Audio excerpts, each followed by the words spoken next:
वाहिगुरु जी का खालसा वाहिगुरु जी की फ़तेह जी। अभी अभी श्री दरबार साहिब हरमंदिर साहिब से अमृत वेले का जो हुक्मनामा आया है आज वो आपके साथ सांझ पानी है। अमृत वेले आज धनासरी राग में गुरु अर्जन देव जी महाराज कृपा कर रहे हैं। आओ कुछ समय के लिए यह हुक्मनामे की विचार टूक मात्र संक्षेप रूप में आप सबके साथ साझी की जाए। धनासरी महल्ला पंजवा। धनासरी राग में गुरु अर्जन देव जी महाराज कृपा कर रहे हैं। मेरा लागो राम स्यो हेत।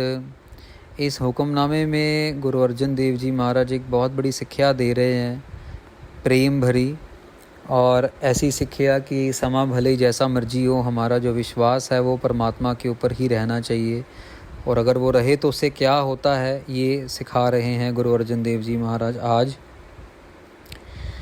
तो कह रहे हैं पहली पंक्ति में कि मेरा परमात्मा के साथ प्यार बन गया है। मेरा राम स्यो, मेरा लागो राम स्यो हेत। हेत माने प्यार। तो मेरा परमात्मा के साथ प्यार बन गया है, वाहिगुरु के साथ मेरा प्यार बन गया है, जो परमात्मा परमेश्वर अकाल पुरख है।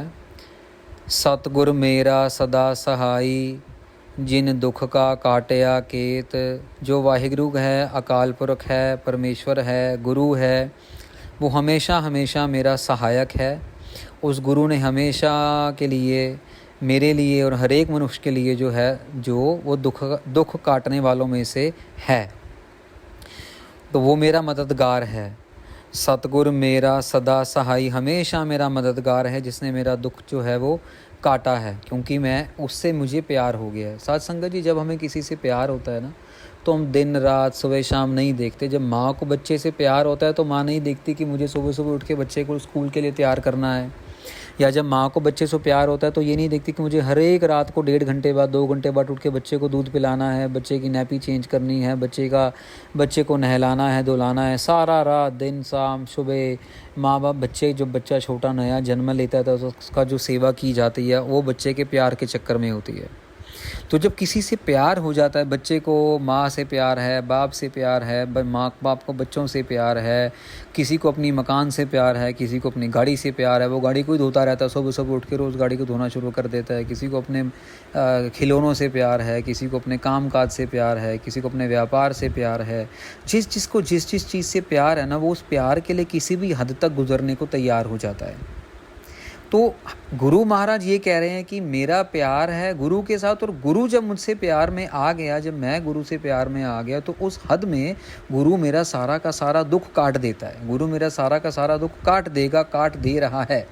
रहाओ हाथ दे राख्यो अपना कर, बिरथा सगल मिटाई। क्योंकि प्यार की कोई हद नहीं होती, इसीलिए मेरे को हाथ पकड़ा के हाथ दे राख्यो अपना कर, मेरे सिर के ऊपर अपना हाथ रखा गुरु ने, क्योंकि मैंने उससे प्यार किया, उसने मुझसे प्यार किया। बिरथा सगल मिटाई, जो मेरी तकलीफ़ें थी, दुख थी, वो सब दूर कर दिया। क्योंकि प्यार है ना, ये प्यार की निशानी है। हमारा प्यार गुरु के साथ और गुरु का प्यार हमारे साथ, ये प्यार की निशानी है। अभी अगली पंक्ति में गुरु महाराज बहुत कमाल का एक ज्ञान दे रहे हैं। निंदक के मुख काले कीने, जन का आप सखाई। कह रहे हैं जो निंदा करते हैं लोगों के साथ, जो ईर्खा चुगली द्वैत करते हैं, किसी ने गाड़ी ले ली, उसको पसंद नहीं आया, उसकी गाड़ी का शीशा फोड़ दिया, किसी के बच्चे के अच्छे नंबर आ गए, उसकी चुगली कर दी, ये ईर्खा द्वैत से सारी दुनिया जल रही है। अभी देख ही रहे हैं हम लोग, किसी ने हस्बैंड ने वाइफ को मार दिया, वाइफ ने इसको मार दिया, इसको कत्ल कर दिया, ये कर दिया, वो कर दिया, दुनिया सड़ रही है। जगत जलंदा रख ले, जगत जल रहा है। गुरु नानक देव जी कह रहे हैं इस जलते हुए जगत को रख लो, इस जलते हुए जगत को बचा लो। तो गुरु कह रहे हैं कि निंदक ने जब मेरी निंदा की, गुरु ने उसके भी मुंह काले कर दिए, और गुरु ने मेरी जन का आप सहाई, मेरे को बचाया, मेरी सहायता की, और निंदक का मुंह काला किया। निंदक का जो मुंह था वो काला हुआ, क्यों? क्योंकि निंदक ने बिना किसी गलती के मेरा नुकसान करने की कोशिश की। इसी को तो निंदा कहते हैं। निंदा किसको कहते हैं? निंदा इसी को कहते हैं ना कि अगर कोई किसी ने काम ना भी किया हो तो उसके बारे में झूठ बात बोली जाए, झूठ फैलाया जाए, उसी को निंदा कहते हैं। किसी का नुकसान किया जाए, झूठ बोल बोल के उसी को निंदा कहते हैं। किसी की बदनामी की जाए, झूठ बोल बोल के उसी को निंदा कहते हैं, बदनामी की जाए। बस ये चीज़ें ही निंदा का रूप लेती हैं। और निंदा किसको कहा जाता है? सो निंदक के मुख काले कीने, जन का आप सहाई, साचा साहेब हुआ रखवाला, राख लिए कंठ लाए। जो सच्चा साहेब है, सच्चा गुरु है, सच्चा परमेश्वर है, वो हमेशा रखवाला हुआ। उसने मुझे अपने कंठ के साथ, उसने मुझे गले लगाया, गले लगा के उसने मेरे से प्यार किया और उसने हमेशा मेरे साथ मेरा सहाई हुआ, मेरी रक्षा की, मेरी राखी की। ये गुरु महाराज एक ऐसी शिक्षा दे रहे हैं कि समा भली जैसा मर्जी हो, कोई निंदा करे, कोई प्यार करे, अमीरी हो, गरीबी हो, सक्सेस हो, फेलियर हो, जैसा मर्जी समा हो, लेकिन हमारा प्यार गुरु के साथ कम नहीं होना चाहिए, हमारा विश्वास गुरु के ऊपर कम नहीं होना चाहिए। क्योंकि ये गुरु ही है जो हमारी सहायता कर सकता है, एक गुरु ही है जो हमें समझा के हमारे साथ हमारा भला कर सकता है। अपना नाम दे के वाहेगुरु वाहेगुरु वाहेगुरु वाहेगुरु वाहेगुरु नाम दे के हमें सेवा करवा सकता है। और साथ संगत जी एक बात और समझना, ये मत समझ लिया जाए कि नाम कोई भी जप लेगा या नाम जपना इतना आसान है या सेवा करनी इतनी आसान है। ये भी कोई बहुत अच्छे कर्म हों, बड़े कर्म हों, बहुत अच्छा पुण्य दान किया हो तभी जाके अच्छा समय आता है। नहीं तो लोगों को तो समय ही नहीं मिल पाता, सारा सारा दिन निकल जाता है, सारे सारे साल निकल जाते हैं, पूरी ज़िंदगी निकल जाती है, लोगों को समय नहीं मिलता नाम लेने का, सेवा करने का, जाप करने का।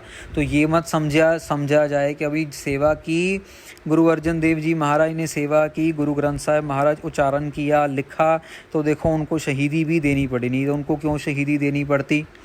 उनको भी शहीदी देनी पड़ी, वो आप गुरु थे, क्या ज़रूरत थी? पृथ्वीचंद उनसे, पृथ्वीचंद उनका बड़ा भाई था, वो उनसे ईर्ष्या करने लगा और ईर्ष्या करते करते उसने उनकी शहीदी करवा दी। तो ऐसा क्यों हुआ? वो तो गुरु थे, लेकिन क्योंकि उनसे सेवा ली परमेश्वर ने, काल पुरख ने, तो वो कहते सेवा ली है, सेवा की है, तो आपको जो है थोड़ा बहुता जो है वो तो कीमत तो चुकानी पड़ेगी। तो कीमत के बदले में पूरा का पूरा जो है बलिदान दिया गुरु अर्जन देव जी महाराज ने।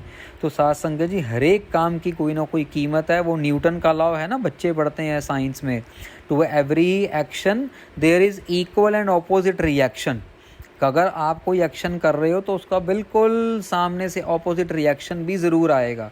तो आपने अगर कोई सेवा करनी है, कुछ करना है, तो वो इतना सस्ता मत लीजिए, क्योंकि पता नहीं वो कितने जन्मों की कमाई के बाद वो सेवा मिल रही है। वो नाम जपने का वेला मिल रहा है, ये अमृत वेला चल रहा है नाम जपने का, ये बहुत कर्मों से मिल रहा है। तो जब कंठ लगा लिया गुरु साहब ने, उसके बाद क्या हुआ? खीरली पंक्ति में कहते हैं, निर्भव भये सदा सुख माने, नानक हर गुण गाए। महाराज कहते हैं कि अब मैं निर्भव हो गया, अब मुझे किसी का डर नहीं है, क्योंकि मुझे तो परमात्मा ने अपने गले से लगा लिया और अब मैं सुख मान रहा हूँ। कोई फ़र्क नहीं पड़ता है, निंदा कोई करता है करे, झूठ बोलता है बोले, मेरे बारे में कोई आलोचना करता है करे, मैं तो सुख हूँ, मैं तो खेड़े में हूँ, मैं तो गुण गा रहा हूँ। किसके गुण गा रहा हूँ? नानक हर गुण गाए, हरि के गुण गा रहा हूँ। वाहेगुरु वाहेगुरु वाहेगुरु वाहेगुरु, मैं तो हरि को कह रहा हूँ, वाह क्या गुरु है तू, वाह क्या आश्चर्य है तो। मैं तो हरि के गुण गा रहा हूँ, मैं तो परमात्मा के गुण गा रहा हूँ, मेरे को तो और किसी से कोई लेना देना ही नहीं है। तो साथ संगत जी ये ज्ञान आज के इस हुक्मनामा में गुरु साहिब दे रहे हैं कि जैसा मर्जी कोई आपके साथ बुरा करे अच्छा करे, निंदक भले ही निंदा करता जाए, पर हमारा भरोसा नहीं टूटना चाहिए, हमारा भरोसा गुरु के ऊपर अटूट रहना चाहिए। और वो अटूट भरोसा ही हमें जो है ऐसा निर्भव अवस्था देता है जिसमें इससे हमारे अंदर का डर निकल जाता है, हमारे अंदर का जो भय है वो निकल जाता है, जिसकी वजह से हमारे जो दुख हैं, कलेश हैं, वो आनंद बन जाते हैं, वो आत्मिक आनंद बन जाता है और अडोल हम बैठे रहते हैं, हमारा मन अडोल रहता है, किसी का नुकसान नहीं करने की इच्छा होती, किसी का काम खराब करने की, बिगाड़ने की इच्छा नहीं होती। बस यही कहते हैं, नानक नाम चढ़दी कला, तेरे भाणे सरबत दा भला, सबका भला हो, सबका भला हो, यही कहते हैं। तो इतनी सेवा आपने आज परवान करनी। कल फिर अमृत वेले आपके सामने हाजिर होंगे। तब तक के लिए जो आज की कथा में गलतियां हो गई हों वो आप माफ़ करना। वाहेगुरु जी का खालसा, वाहेगुरु जी की फतेह।